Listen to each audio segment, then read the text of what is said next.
Hello, everyone. So I know you have seen all the videos of guarding your mind, emotions, faith, all these different things of when you're going through the wilderness season. But I haven't really gave you an example or an idea of what the wilderness season actually is, what it looks like, and what it could really be. So I'm going to take a pause in the Guarding Your series in order to break down a little bit better for people who may not get it, what the wilderness season actually is. Now, there's a spiritual roadmap of the wilderness season. It's not just like random events that just happen.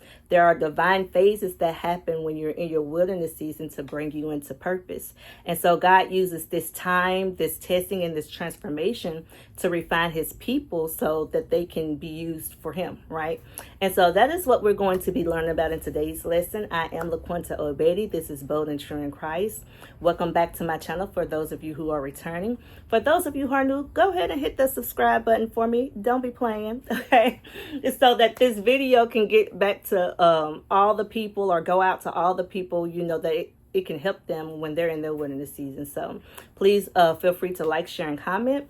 And just a little tidbit, this channel, we pour back into our members with teachings, prayers, and testimonies in order to strengthen them when they're in their wilderness seasons, when they're in their valley seasons, when they're suffering spiritual attack or spiritual warfare. I am your prayer partner on this journey as we walk the walk of faith and boldness and truth. If you have any prayer requests, please feel free to email me at obedilaquinta@gmail.com, and I will be more than happy to pray for you. So we are going to jump right on in it. What is the wilderness season? It is not punishment, but it's a process. Divine training ground where God refines your heart. He reshapes your identity and prepares you for your promise. This teaching breaks down the different spiritual seasons within the wilderness, helping you recognize what God is doing in each stage and discern when your season is beginning to shift.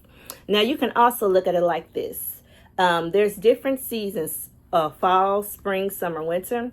And there are times in those seasons where you will be in one season, but it will still feel like the other season. So what that would look like is, like right now it's fall over here. We still have summer weather, but in October of all things. But because it still feels like summer, it doesn't mean it's not fall. So your wilderness season can kind of blend or segue into each other, where it still feels like you're in one place, but you're really in another. So you have to be aware and discern correctly what seasons you are in so that you know how to navigate these different phases in your wilderness season. That's what this video is going to help you with today. So the wilderness season is not like just this long, dry, process of things just happening. It's like clockwork or whatever. It's different phases, and you can feel stuck, you can feel hopeful, you can feel weary. You just have to discern what part you're in so you can know why you're feeling certain ways, or why you've come to a place of what maybe when you're weary, or maybe when you're losing faith and becoming indifferent, or things like that. So we're going to start with the first one. The first one is 6 seasons of the wilderness, the entrance. Okay, this is when God separates you. So what it looks like, this is the moment where God begins to draw you out of your comfort zone or old season. Things that once worked no longer feel right. Friendships, jobs, or rhythms may shift suddenly. The purpose of God doing this is to remove you from what's familiar, to reset your foundation. Okay, and the emotions that you can experience here is like confusion, loss, disorientation, or grief, something like that. I'm trying to think of an example in mind. I guess an example in mind was, life had become very it was like clockwork for me. I was doing a lot of things where I really wasn't paying attention to God as much as I could have. Let's just put it that way. It's not that I was not still praying. It's not that I was not still reading my Bible. It's not that I was not really seeking God, but I was in a place where God could not bring me into purpose because of all of the responsibilities that I had at the time before he brought me into my wilderness season. So I did experience loss. I did experience confusion, grief, all of these things when he put me and placed me into my wilderness, the first phase. A biblical example of what this could look like is Israel leaving Egypt. If you go read Exodus chapters 13 and 14, it's going to show you kind of how those Israelites felt during the time when they were leaving Egypt, being chased by Pharaoh, on into the point where they were led into the wilderness and had to depend on God and Moses and things like that. How they were in grief because they didn't know what was going on. Pharaoh's chasing them. They're blocked this way. They're like, there's no way out of their situation. It's just so much going on. So they were kind of disoriented, right? And so if you read that, you can get a feel of what you kind of would feel like in that first phase. And then it takes you into phase 2, which is the stripping. Now, the stripping is when God removes what can't stay. So he's taking you out of place, but now he's going to remove what can't stay in this place with you. What that will look like is God begins to strip away false securities. So whether that's relationships, habits, pride, distractions, or unhealthy desires, he's going to take those away from you. Some habits could be literally just walking through life as a machine, literally doing all the things, but not focusing on what your calling is and what God has called you to do and what you need to be doing for him. And so because that's the distraction, he's going to move things that's causing the distraction from you.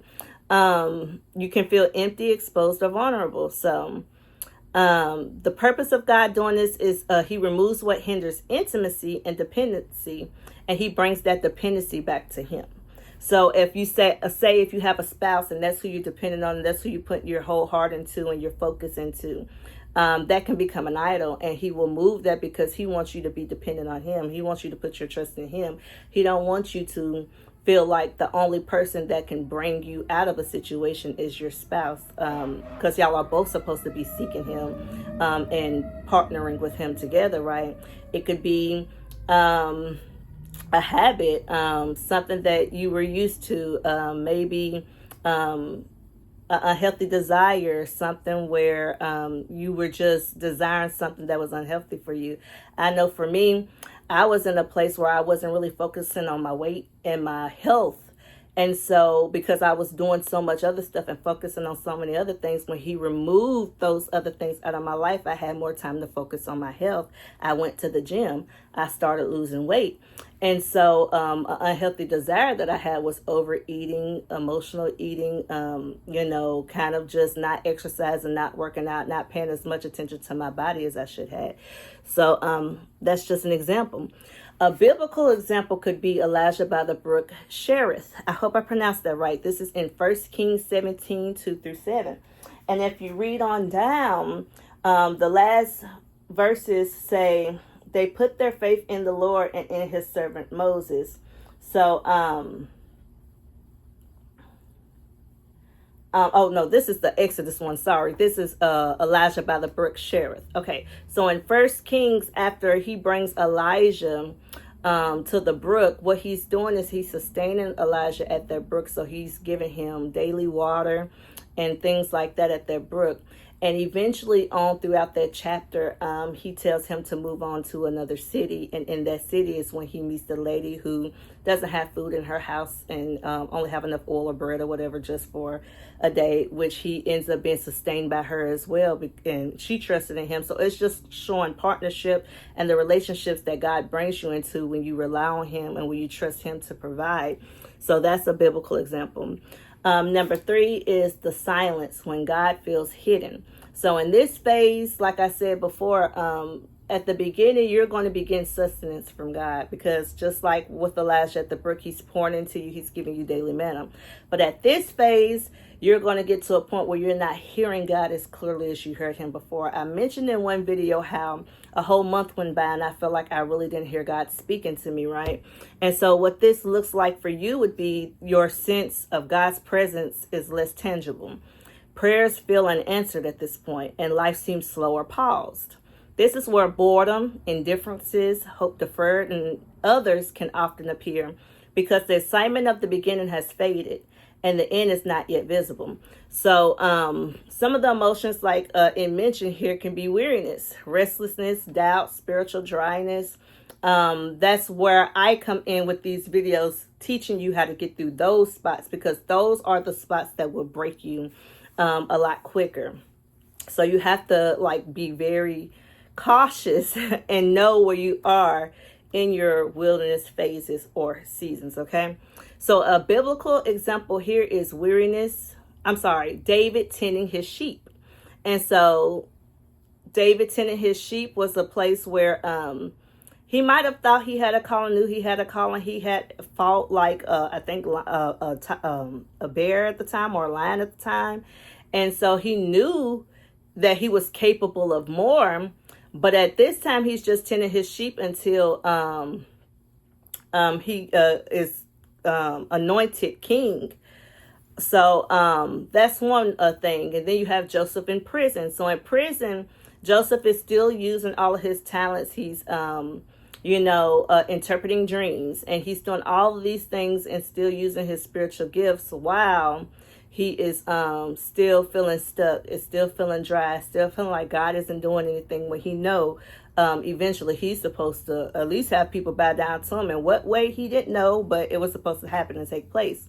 And then you have Jesus in the desert as an example.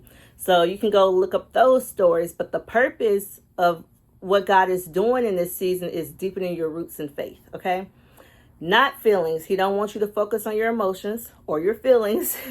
You have to learn to walk by trust and by faith, not by signs. So at one point, he's giving you all these signs. He's giving you all these confirmations. He's telling you, this is what I want you to do. This is what's going to happen. And then you're left to just trust him in that.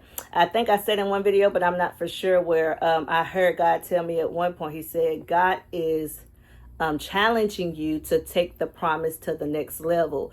And I knew then in my spirit what he meant. He meant that he's going to make me rely more on faith now. He's been walking with me. He's been holding my hand through the beginning stages of this. And as I knew he was going to pull back at that point, and I was going to have to trust him and have faith when it felt like he wasn't there, which it always feels like he's there to me. I know he's there because I just know, but he's not saying as much or showing you as much or giving you as much dreams or as much visions or stuff like that. That's what that'll look like. So then you have number 4, the sifting. This is when God tests the heart. So what it looks like, you begin to face tests in your thoughts, character, and obedience. God reveals hidden motives, fears, and wounds. He asks for surrender in areas you thought you were secure. So the purpose of this is purification. The wilderness reveals what's truly in your heart. So this is the spot where God is going to sift you to see, do you really have faith? Do you really trust me? Are you really going to do as I say, even though I'm not giving you exactly what you want in this moment? So the emotions here you can feel is tension, temptation, introspection, or humility. And a biblical example of that is Job's trials. Was Job going to sit there and trust God? He said, though you slay me, yet will I trust you. Abraham offering up Isaac is another example. Although that was his son and his promise, and God had promised him that there was going to be many seed through your son, that was his only son that God was telling him to sacrifice. So Abraham knew no matter what happens in this moment, whether I sacrifice him or not, God made me a promise that my seed will be blessed through me and Isaac. So whether he brings Isaac back from the dead, whether he offers a ram in the bush, no matter what the case may be, I got to trust that if I sacrifice my son, God is going to make a way because he promised me something.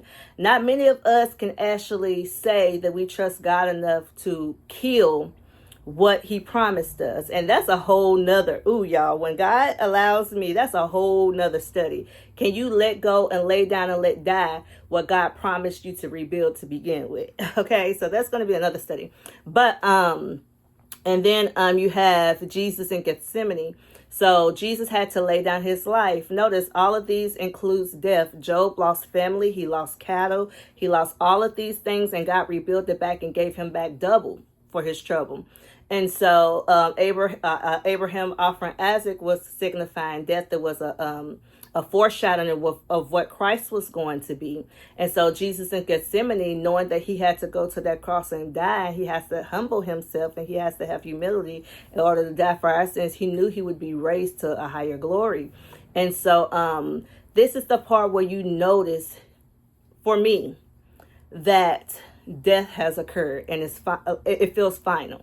Okay, so whatever the situation is that he has pulled you from is dead, is over.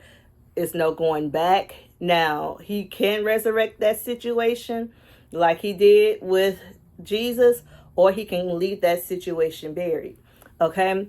And so at this point, we're just trusting that whatever the promise looks like, even though what feels dead at the moment can be resurrected.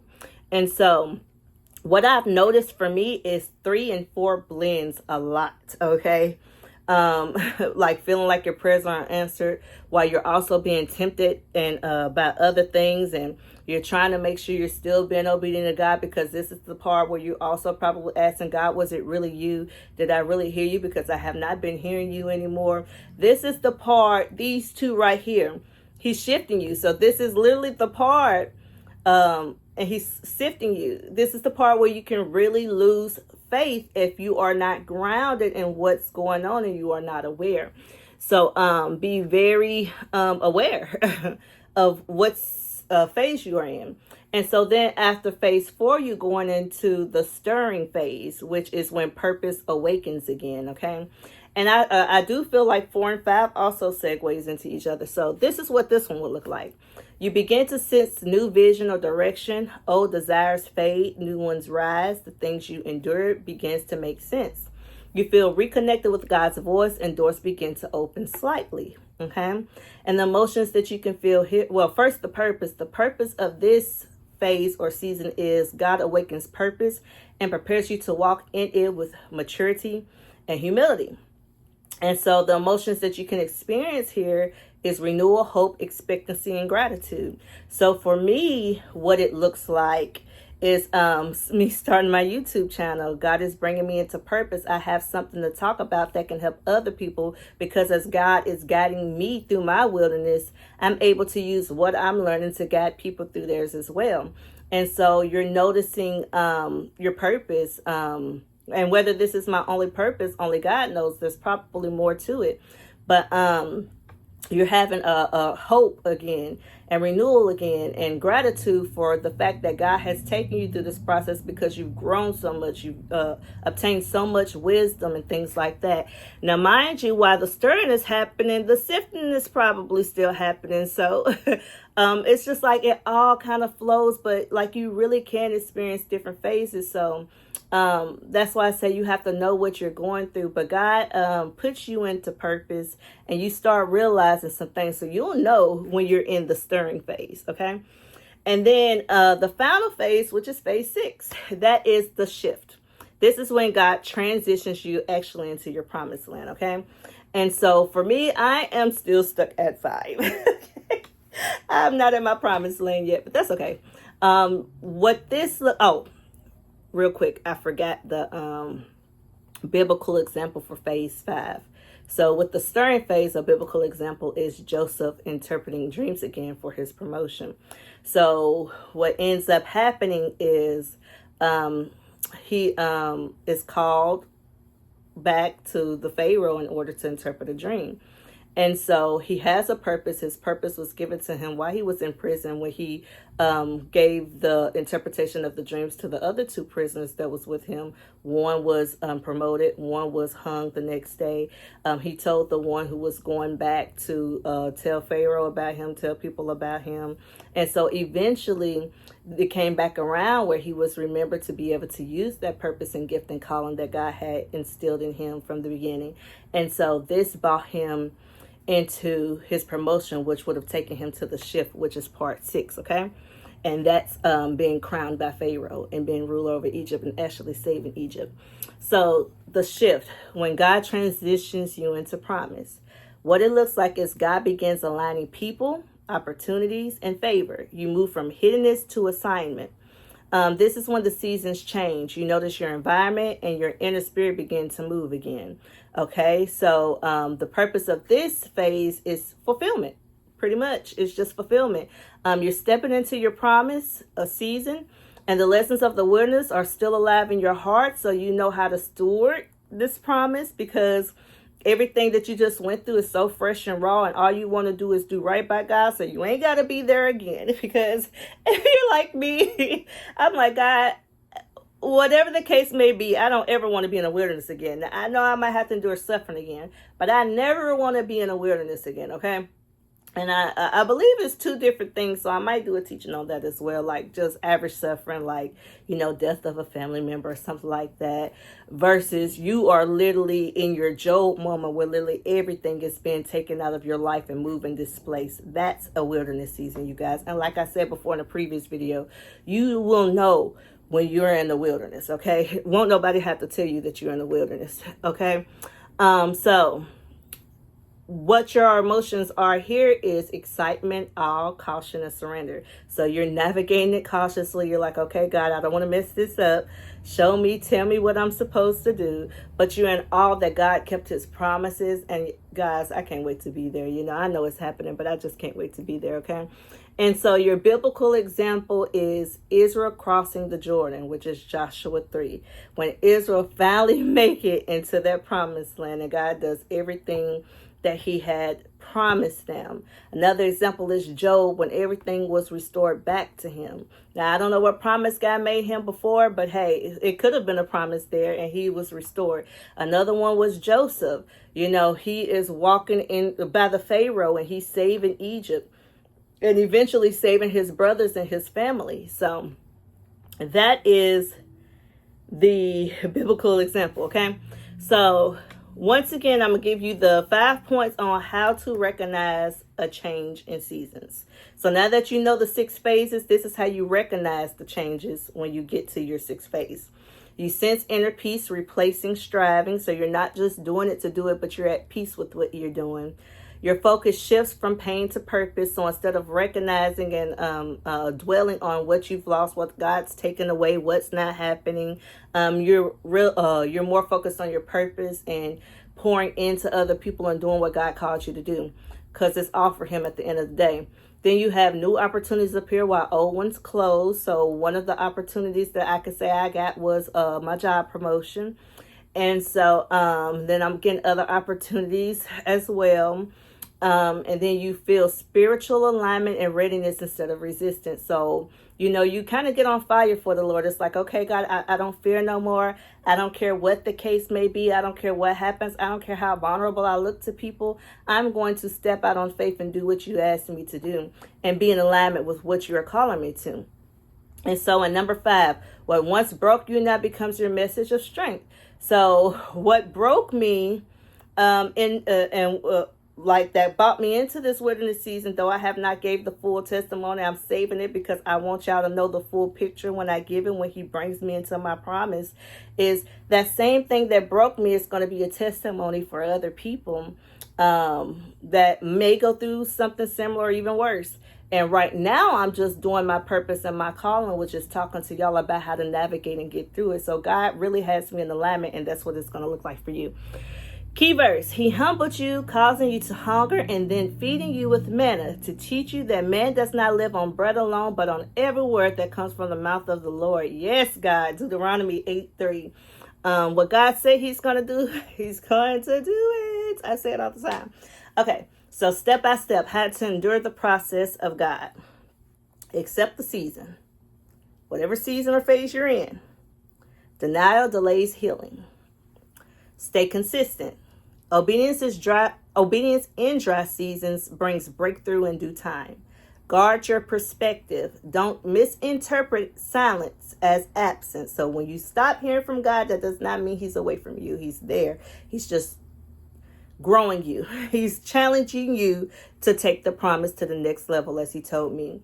Feed on the word. Let scripture sustain you when your emotions can't. So when you're just over it, go into scripture. Watch for small shifts. God often reveals change quietly before it's visible. So God is a subtle God. He's not going to do anything big all the time, right? And so stop looking for these big, huge things and start looking for the little things he's doing until your big promise is revealed, okay? And last but not least, 6, stay grateful. Gratitude keeps your heart open to see what God is doing. So in summary, the wilderness is not punishment. It's the process that produces maturity, humility, and authority. Okay, and with that being said, you guys, that is the end. I hope you enjoyed this teaching. I hope you are able to use it and apply it to your own life and the season you are in in what phase you are in your wilderness. Sorry, I don't know why I drew a blank. But this is definitely going to help you so that you kind of don't, like, it'll keep you from experiencing hope deferred or weariness, because when you know what you're going through and what's happening, is a little easier to navigate it, you guys. So that way, when I do give you the teachings on guarding your mind, how not to become indifferent, how to overcome weariness and all these things, you can apply that in your season that you're in, and then that's even more strength to get you through it. So just keep that in mind, you guys. I hope you enjoyed it. I love you all with the love of Christ. I pray y'all have a remaining beautiful and blessed day, and remember to love on God because he first loved you. Bye-bye.